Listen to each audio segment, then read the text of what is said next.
Aí, ó, que ar-condicionado maravilhoso aqui fora. João 14, todo mundo achou?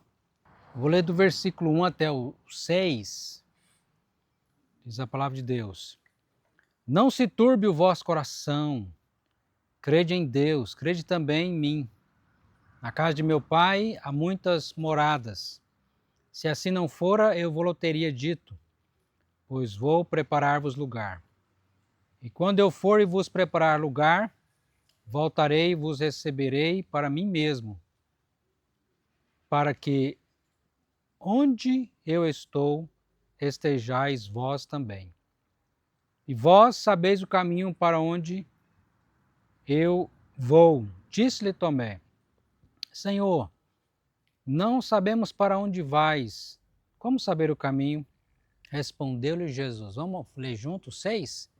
Respondeu-lhe Jesus, eu sou o caminho, a verdade e a vida, e ninguém vê ao Pai a não ser por mim.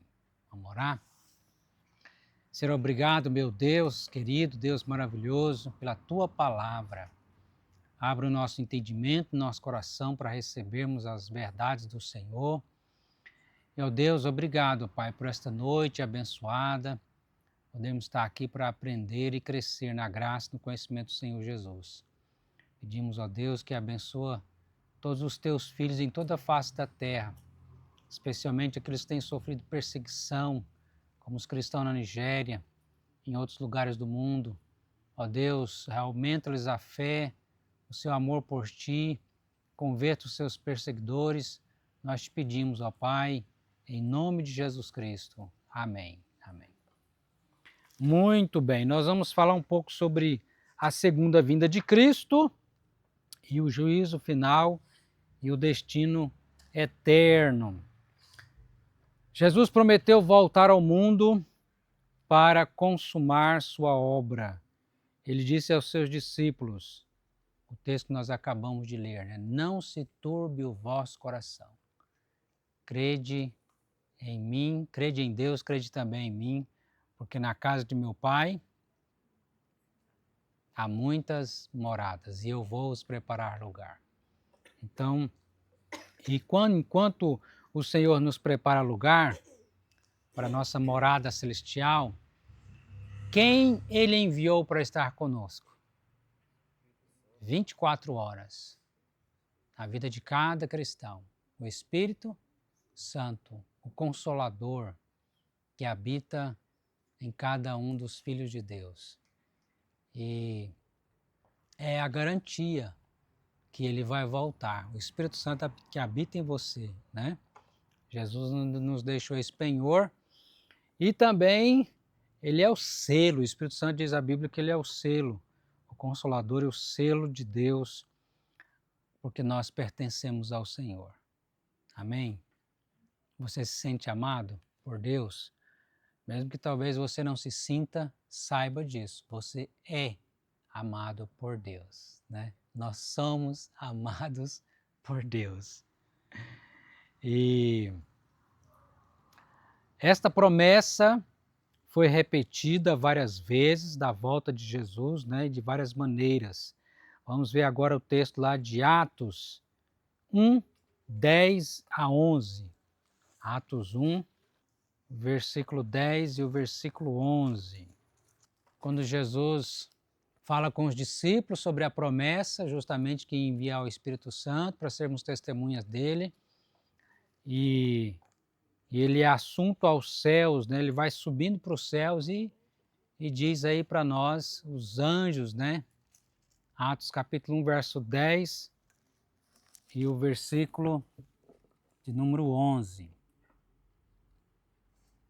E estando eles com os olhos fitos ao céu, enquanto Jesus subia, né? Enquanto Jesus subia, eis que dois varões, vestidos de branco, ou seja, dois anjos, se puseram ao lado deles, dos discípulos, dizendo, varões galileus, por que estáis olhando para as alturas? Esse Jesus que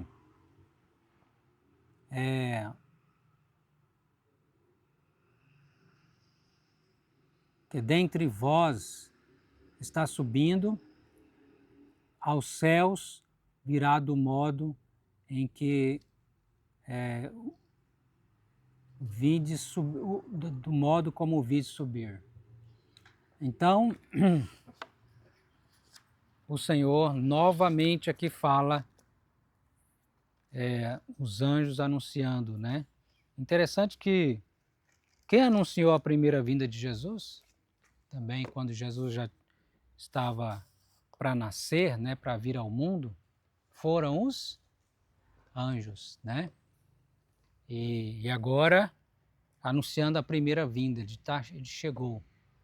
E agora eles estão anunciando a segunda vinda. E quando Jesus voltar na segunda vinda, o que vai acontecer? O que os anjos vão fazer?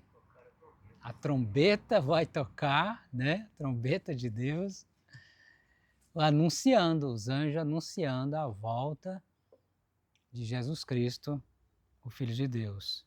Então, a segunda vinda de Jesus será um fato maravilhoso para os seus servos, mas será um dia terrível para os ímpios. Vamos ver o que está escrito lá em Lucas 21? Lucas 21, 25 e 26. Todo mundo achou? Lucas 21, 25 e 26 diz assim: haverá sinais no sol, olha aí, no sol, na lua, nas estrelas, sobre a terra, angústia entre as nações, em perplexidade por causa do bramido do mar e das ondas. Haverá homens que desmaiarão de terror pela expectativa das coisas que sobrevirão ao mundo, pois os poderes do céu serão abalados. Então se verá o Filho do Homem vindo numa nuvem com poder e grande glória. Com poder e grande glória será a vinda do Senhor Jesus Cristo. Nós estamos em qual lua, irmãos, agora? Está bem bonita, né? Grandona. Cadê ela? Está por aí. Tá... Hoje não apareceu, não? Tá... Não apareceu, porque não está mais cheia, não. Mas é a lua... Esvaziou? Mas é a lua cheia. Tá linda, né? Muito bonita a lua. E olha que Jesus está dizendo aqui nesse texto, no sol vai haver sinal aonde? No sol, na lua, né? Nas estrelas, tudo dando sinal da volta de Jesus Cristo, né? E a terra, os poderes do mundo serão o mar, as ondas, o bramido das ondas, né? E tudo isso dando sinal da volta do Senhor Jesus Cristo, né? Quando Cristo voltar, como diz aquela canção, não é? O mundo vai abalar. O mundo vai abalar. Agora, a promessa da segunda vinda de Cristo é uma fonte de conforto e de esperança para o cristão. O cristão não precisa ficar desesperado por causa da volta. Você vê aqui que tem homens que vai desmaiar de terror, de medo por causa da Jesus Cristo voltou e ele não está preparado, né, para o dia da volta de Cristo. Mas o cristão não. Diz o grande pregador, já falecido, né, Billy Graham. Já ouviram falar do Billy Graham? Já, né? Ele diz o seguinte, ele escreveu assim: cristão nenhum tem o direito de andar por aí torcendo as mãos, imaginando o que devemos fazer diante da atual situação do mundo. As Escrituras diz que em meio à perseguição, à confusão de guerras e boatos de guerras, devemos reconfortar-nos uns aos outros com o conhecimento de que Jesus Cristo está voltando ou voltará com triunfo, glória e majestade. Louvado seja Deus. Será um dia de grande alegria para os filhos de Deus. Agora, a pergunta, quando se dará a volta do Senhor Jesus, a segunda vinda? Alguém sabe dizer? Quando vai ser? Que dia que vai ser? Você não sabe não, gente? Hã? Ninguém sabe aqui o dia que Jesus vai voltar? Ah, mas não é possível, uai. Mas tem gente aí querendo marcar data, não tem? Tem uma turma aí que marcou data várias vezes, né? Jesus não voltou e aí... Não, não é essa data, não. Vamos recalcular de novo, fazer os cálculos, porque os cálculos não estavam... Não, ele voltou, mas foi até a parte do céu ali. Aí não acabou de voltar. Meu Deus do céu. É cada coisa, né? A Bíblia está afirmando claramente que ninguém sabe. E Jesus afirmou que nem os anjos sabem o dia e a hora da volta do Filho do Homem, né? Do Senhor Jesus Cristo. Está lá em Mateus 24, 36. Por isso, a recomendação de Jesus, já que nós não sabemos que dia que vai ser a volta, né? Ele disse lá em Mateus 24, 44, Jesus diz assim, ó, portanto, vigiai, porque não sabeis o dia em que o Senhor virá. Então, o que eu e você devemos fazer? Vigiar e orar, né? Estar atentos, estar aguardando, estar esperando. Não ficar dormindo, né? Dormindo de botina, como diz os antigos, né? Estar esperto, né? Oh. Aham. Terremotos e tudo mais, mas ainda não é o fim. É. Haverá isso, mas também ainda não é o fim. Uhum. Mas o dia que o evangelho for pregado a toda a nação, É. será o fim. Justamente.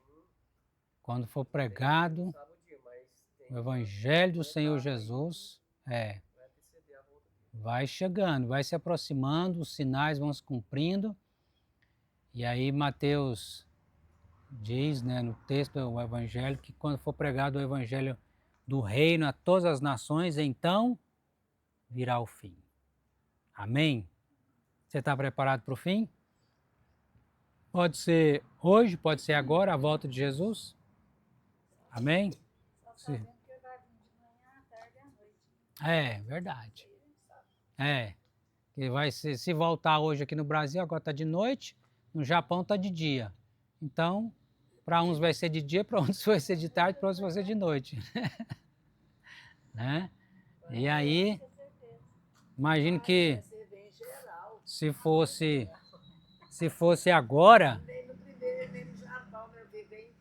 o que iria acontecer se Jesus voltasse exatamente nesse momento? Eu sei a Bíblia, né? Já conheço Jesus, tenho coração. Então... O que ia acontecer com a gente? Com a gente aqui. Ah, você ia ser transformado num piscar de olhos, né? Seu corpo ia ficar 0 quilômetro, novinho em folha. Igual o corpo de Jesus quando ele ressuscitou, perfeito. Corpo glorificado, ó. Piscar de olhos, né? E aí, o que mais que vai acontecer? Ah, não tem um cemitério ali? Vai haver uma multidão de gente ressuscitando. Eita! Vai levantar. Vai sair do túmulo. Mas ninguém fala que ele vai descer, os mortos já vão... Ah, mas vamos chegando, estamos por aí em etapas, né? Os que estiver vivos vão ser transformados em piscar de olhos, os mortos vão ressuscitar primeiro, né? Aí nós vamos ser transformados se Jesus voltasse agora. E aí o que acontece? Ó, nós subindo para o encontro, né? Os que estavam mortos, os que estavam vivos, que creram em Jesus Cristo, vão ressuscitar e juntos vão ser arrebatados para o encontro do Senhor nos ares. Oh, glória! Glória a Deus.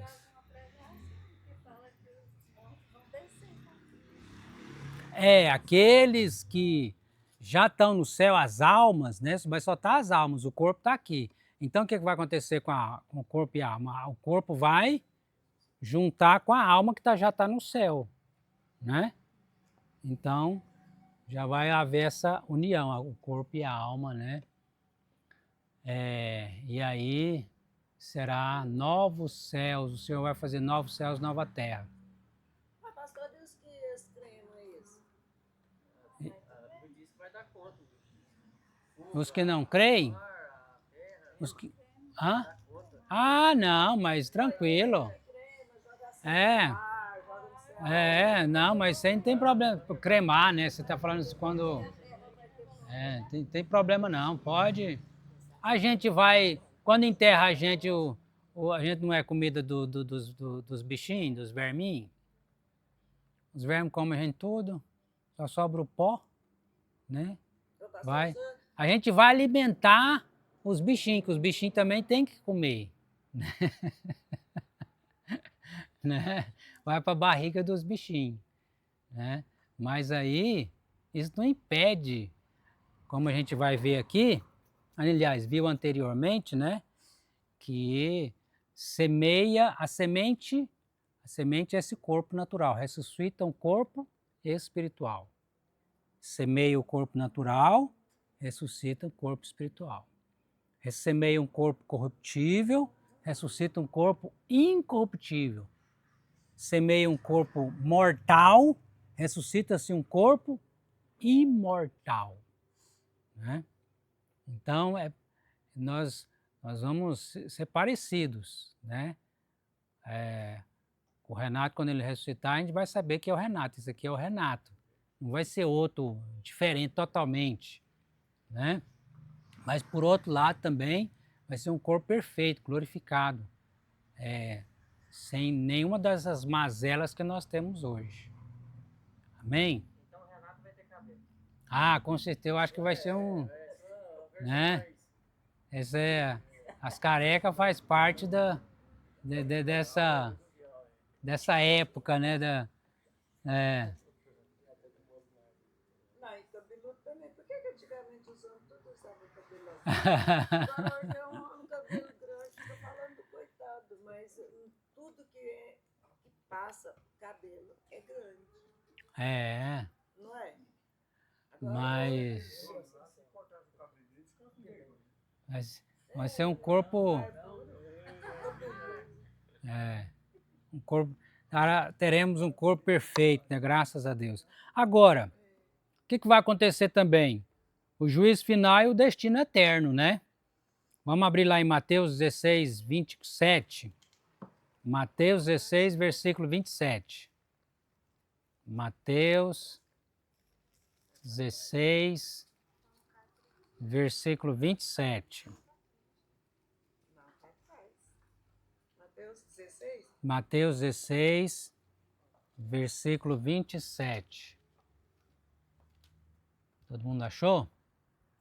Diz a palavra de Deus. Porque o Filho do Homem há de vir na glória de seu Pai com seus anjos, e então retribuirá a cada um conforme as suas obras.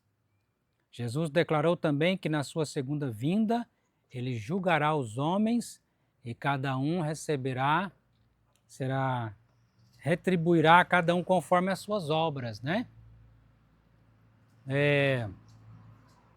Já entendendo que as obras não salvam ninguém, quem salva é Jesus, né? Mas cada um será julgado, as nossas obras de pecadores nos condenam. Agora, as boas obras é para o galardão que Deus tem preparado para cada um dos seus filhos, né? Algumas pessoas perguntam, se os salvos estão no céu e os ímpios no inferno, por que haverá então um juízo final? A resposta é que o juízo final não tem como objetivo definir o destino eterno dos homens. Morreu ou vai para o céu ou vai para o inferno. O juízo final não é para destinar para onde vai. A Bíblia ensina que esse destino é determinado na hora da morte de cada pessoa. Quem morre firmado em Jesus Cristo, como seu Senhor e seu Salvador, está salvo. Não é isso que diz lá em Marcos 16? Quem crê e for batizado está salvo, quem não crê será condenado. Então, a Bíblia é clara. A Bíblia ensina que esse destino é determinado, então, nessa vida, né? Quem morre firmado em Jesus está salvo. Quem morre em seus pecados, sem Cristo, está eternamente perdido. O propósito do juízo final é expor diante de todas as criaturas racionais a glória declarativa de Deus, num ato formal, forense do juízo, que por um lado engrandece a sua santidade e justiça, e por outro lado engrandece a sua graça e a sua misericórdia. Então, graça de Deus na vida dos salvos e juízo na vida daqueles que estão perdidos, né? No juízo final, Deus manifestará a sua graça e misericórdia, salvando os pecadores que se arrependeram e aceitaram a Cristo, e a sua justiça, condenando aqueles que permaneceram rebeldes e morreram em seus pecados.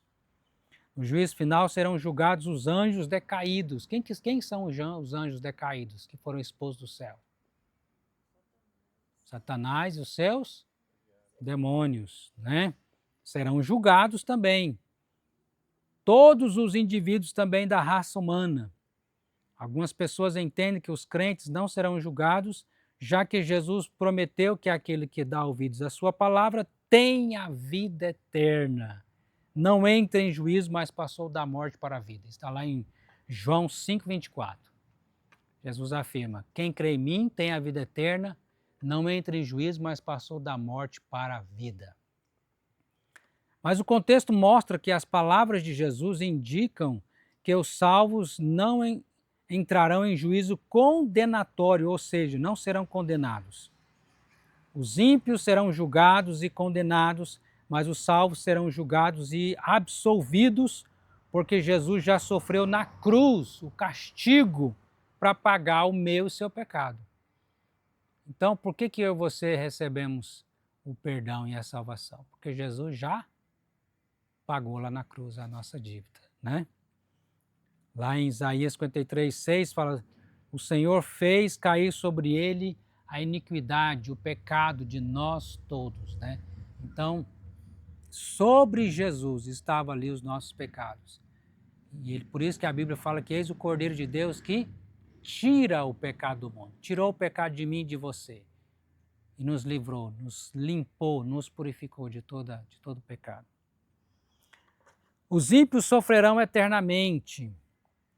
É impossível dizer com precisão qual será o castigo dos ímpios. Possivelmente, pode-se dizer que serão privados totalmente do favor divino, experimentarão uma perturbação infindável de vida, sofrerão dores reais no corpo e na alma e estarão sujeitos às dores de consciência, à angústia, ao desespero, ao choro, ao ranger de dentes. Ou seja, isso é o inferno. A ausência da presença de Deus e só a ira de Deus, né, sobre o pecador. Os salvos herdarão os céus e também a nova criação.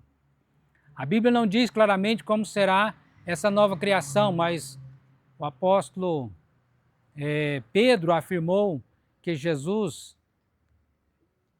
lá no texto de Atos 3:21, né?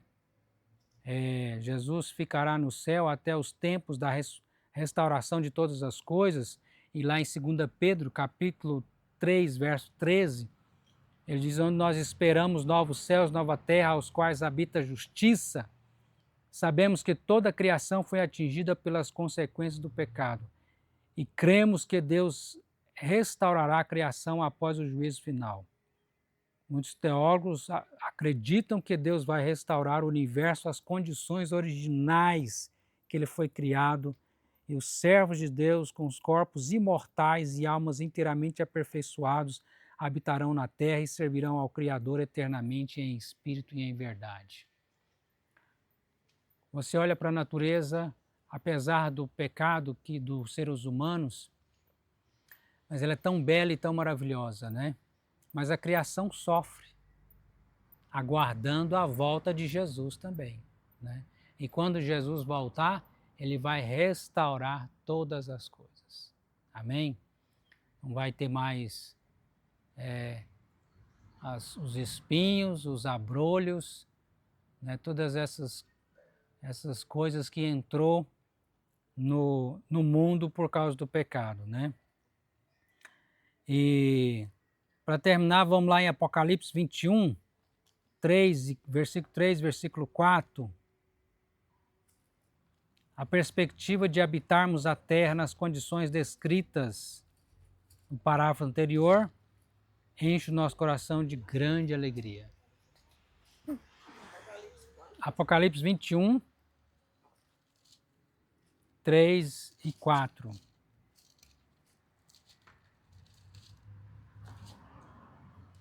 Apocalipse 21, versículo 3, versículo 4.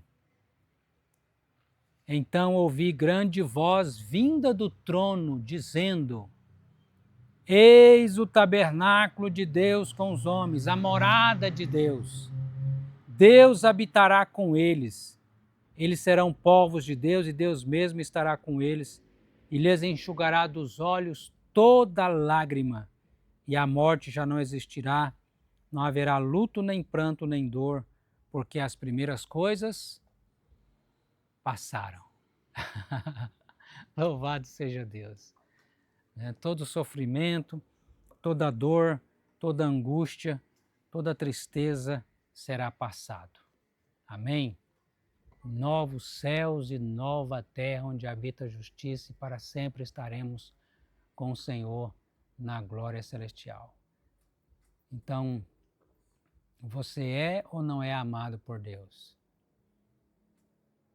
Mesmo que talvez, muitas vezes, nossa falta de fé, pequena fé, a gente duvide, peça a Deus que aumente a sua fé e mesmo que você não sinta, mas creia, nós somos amados do Senhor. E em Apocalipse também, no capítulo 1, versículo 5, que declara isso também, né? Jesus Cristo, aquele que nos ama e pelo seu sangue nos libertou dos nossos pecados. Então, vamos orar agradecendo a Deus, porque nós sabemos de onde nós viemos, o que nós estamos fazendo aqui, nessa terra, e para onde nós vamos. Amém? Senhor amado, Deus querido, nós te louvamos por Jesus Cristo, nosso Senhor e Salvador, pela salvação, pela vida eterna, pela sua morte e ressurreição, pelo Espírito Santo que em nós habita, ó Deus, pela primeira vinda de Jesus, pela segunda vinda de Jesus que acontecerá ainda, aonde nós seremos arrebatados, vamos ressuscitar para encontrar com o Senhor nos ares, o Senhor fará novos céus, nova terra, aonde estaremos para sempre contigo. Ó Deus, obrigado, Senhor, por essas verdades tão maravilhosas. Enche o nosso coração de alegria, de gratidão, cada dia da nossa vida. Nós queremos te rogar, ó Pai, por aqueles que ainda não te conhecem como Senhor e Salvador das suas vidas, dos nossos familiares, dos nossos vizinhos, dos nossos amigos, dos nossos conhecidos, das pessoas, ó Deus, que temos contato. Senhor, tem de misericórdia, este mundo perdido, salva, Pai, liberta, converte o coração deles, ó Pai, como o Senhor também um dia converteu o nosso coração a Ti. Assim nós te pedimos agradecidos, em nome de Jesus Cristo. Amém.